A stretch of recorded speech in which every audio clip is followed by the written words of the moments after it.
I'd like to show you one of my favorite single shot rifles. I think we made a video before, but I can show you another rolling block. So this is the large rolling block. I don't know what year this was made, but it's I think it's a Swedish rifle. It could be a Remington Action, but it doesn't matter. I couldn't shoot it for a while actually because ammunition 8x56R, I was having trouble finding it. I did some interim things with other parent cases, but I was lucky and I found these, and you can see military Bulgarian 8x56R, 60 rounds, dated 1940. So I fished one out here, and surely it says 1940.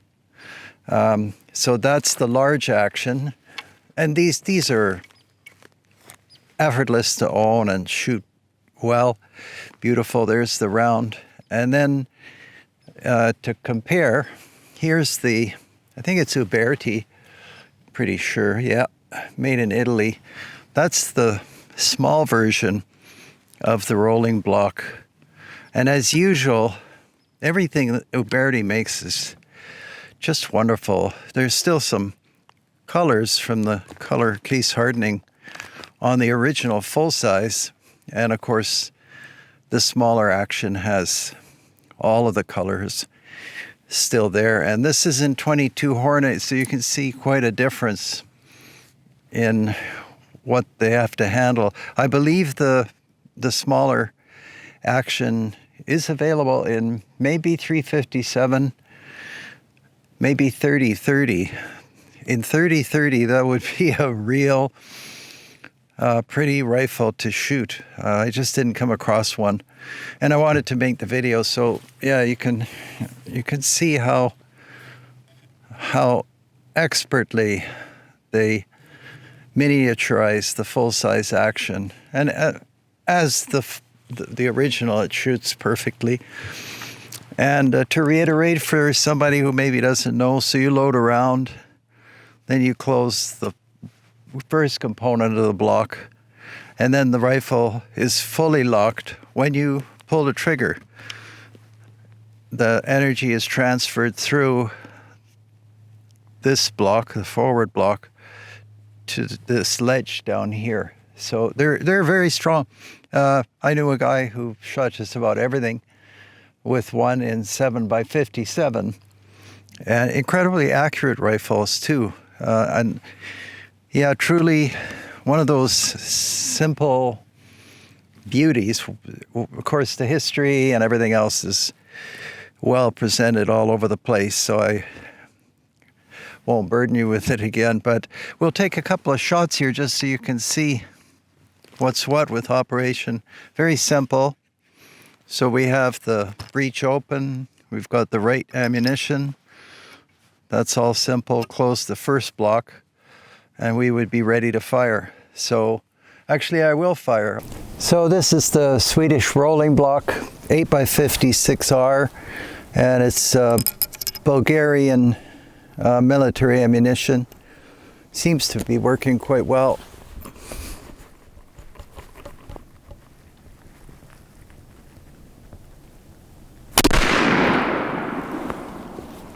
So one thing you really notice with these, of course I'm not in an ideal position here, but you know, that's quite a dramatic drop. Of course, I guess they were, oh, and I wanted to show you just these rolling blocks, they throw out the rounds just perfectly. And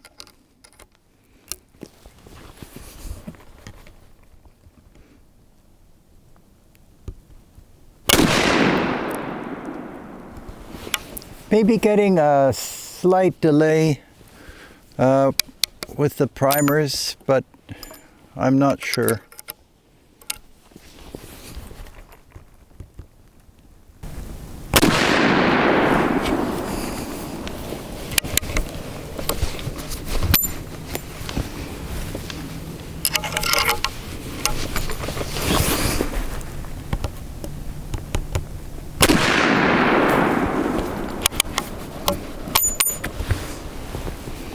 So that's the Swedish rolling block.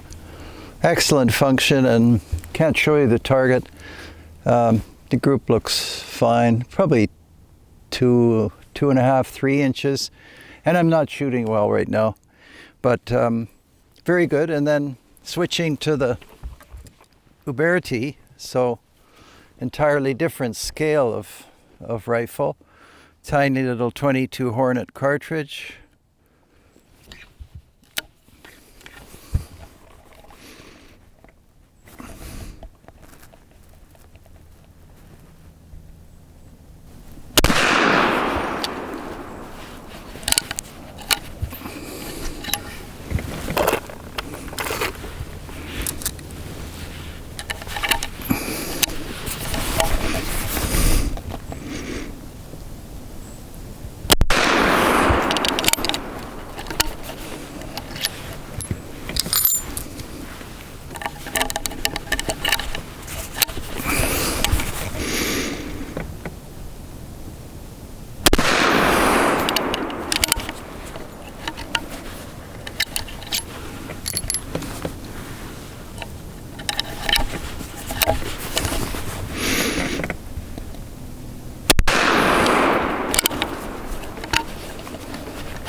Marvelous little rifle.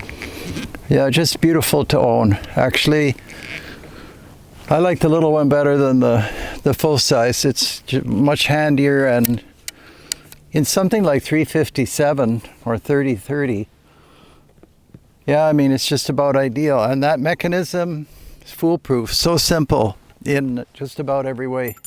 All right, well, thanks for watching, and we'll have some studio footage as well.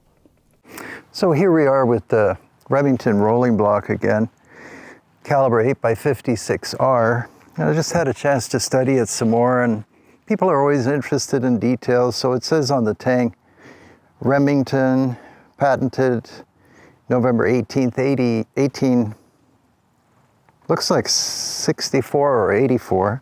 And then another patent on April 17th, 1866. So I mean, these are early firearms. Excellent action. Sometimes it's easier showing you, like this. So you pull the hammer back, pretty straightforward. And then this is the lock. So you can see how some people would say primitive. I think it's quite elegant. It does cause an interesting slope, just because when you put a cartridge, and we have a reenactment cartridge here, in the chamber, this does have to happen. So it's not locked, and people often wonder how can it be safe when it moves like that? Well, the locking occurs when the hammer is lowered. So the pressure is transferred essentially from this block to this block, and works quite well. I've seen these chambered in all kinds of cartridges, 7x57. There's no strength problem. And the 8x56, these are 1940 rounds from Bulgaria. Quite good. I thought they were corrosive, but turns out they're not. Anyhow, so you just lower the hammer, open the block, insert the round, close the first block, and then with the reenactment round, actually, you'll like this. You get a little puff here, and then when we open, there should be a little bit of smoke, and maybe you'll see it. Not much, but oh, there's some.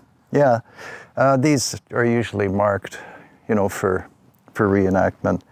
So that's the rolling block. Quite simple, very straightforward, and you can see it's a long, kind of elegant rifle, like I said. The rear sight is calibrated out to 600 yards, and the bore, for some reason, is mint. So I thought maybe it's useful to see it a little more close up and in the sunlight like this. They're around, you can find them, and the ammo is around as well. People used to rebarrel them, but I probably wouldn't. This tells you something about the age and what the bore condition is, but I don't know what those numbers mean. I don't know the translation. And then I thought, just for interest's sake, I would show you. So that's the rolling block, and then here's the Sharps bore card from roughly the same period of time. So you can see some people say that the rolling block is a falling block, but it's not. It rolls just like the name. This is a falling block because the block goes straight down. And a Martini action is also not really a falling block. It's a tipping block. And this is a Borchardt patent. You might recognize that name. It says Old Reliable on the barrel, Sharps Rifle Company, Bridgeport, Connecticut.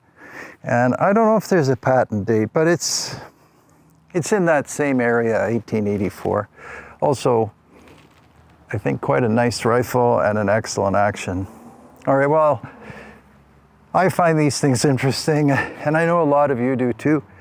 And if you had any questions or comments, you know, they've seen a lot of use, but even after all this time, still quite effective. And ammo is around 45-70. All right, well, thanks for watching. We'll see you next time.